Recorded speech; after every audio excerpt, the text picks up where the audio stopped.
মধ্যপ্রাচ্য উত্তপ্ত, ইসরায়েলি হামলা, নতুন সংঘাতের আশঙ্কা আর তাতে বাংলাদেশিদের আক্রান্ত হওয়ার খবর। লেবানন, ইয়েমেন, ফিলিস্তিন, যেখানেই চোখ যায় শুধু ধ্বংস আর হতাহতের মর্মান্তিক দৃশ্য। এর শেষ কোথায় এবং এর প্রভাব কতদূর ছড়াবে? আজ আমরা জানব ইসরায়েলের সাম্প্রতিক হামলার প্রতিক্রিয়া, যুক্তরাষ্ট্রের প্রস্তুতি আর বাংলাদেশিদের অবস্থা সম্পর্কে সব তথ্য। চোখ রাখুন শিরোনামে, এরপরই বিস্তারিত। লেবাননে ইসরায়েলি হামলায় ৩ বাংলাদেশি আহত, প্রবাসীদের সতর্কতা জারি। যুক্তরাষ্ট্রের মধ্যপ্রাচ্যের সামরিক শক্তি বৃদ্ধির প্রস্তুতি, ইরানকে সতর্ক বার্তা। বৈরুতে ইসরায়েলি হামলায় পিএফএলপির ৩ নেতা নিহত।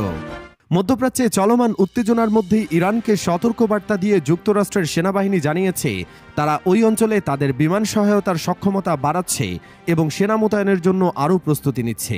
যুক্তরাষ্ট্রের প্রতিরক্ষা দপ্তর পেন্টাগনের মুখপাত্র মেজর জেনারেল প্যাট্রিক রাইডার এক বিবৃতিতে বলেন, ইরান এবং ইরান সমর্থিত গোষ্ঠীগুলোকে সতর্ক করছি তারা যেন চলমান পরিস্থিতির কাজে লাগিয়ে নতুন সংঘাতে না জড়ায়। যদি আমেরিকান স্বার্থ বা কর্মীদের উপর আঘাত আসে তবে আমরা প্রয়োজনীয় ব্যবস্থা নিতে পিছপা হব না। এই ঘোষণা আসে এমন এক সময়ে যখন ইরান সমর্থিত হিজবুল্লাহ নেতা হাসান নাসরাল্লাহর ওপর ইসরায়েলি হামলার প্রতিশোধ নেওয়ার সম্ভাবনা বাড়ছে।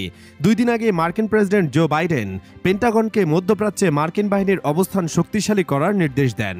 তিনি আরও জানান, আমরা আগামী দিনের মধ্যপ্রাচ্যে আমাদের প্রতিরক্ষামূলক বিমান সহায়তা আরও জোরদার করব।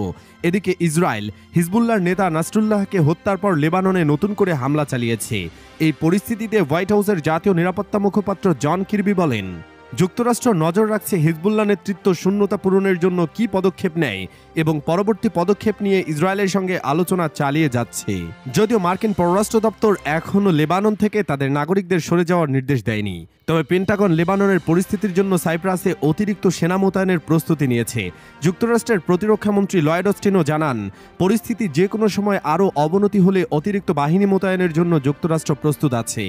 দেখা যাক মধ্যপ্রাচ্যের এই সংকট কি নতুন সংঘাতের দিকে ধাবিত হয় নাকি যুক্তরাষ্ট্রের এই শক্তি প্রদর্শন তা প্রতিহত করতে পারে।